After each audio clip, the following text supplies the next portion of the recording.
ভাবি। আসবো? হ্যাঁ আসো।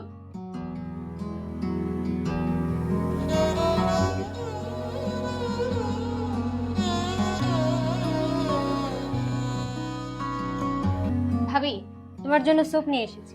এখন থেকে তোমার যা খেতে ইচ্ছা করবে আমাকে বলবা, আমি চুটকির মধ্যে সব হাজির করে দেব।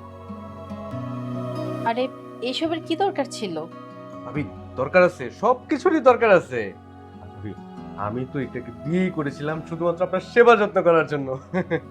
এই যে দেখুন না, এই যে ভাবি এখানে আপনার জন্য একটা শাড়ি আর ছোট্ট সোনামণির জন্য আগে থেকে জামা কাপড় সবকিছু কিনে রেখেছি।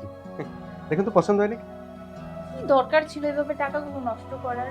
হ্যাঁ কি যে বলছেন না, শুধু শুধু টাকা নষ্ট হবে কেন, দরকার আছে।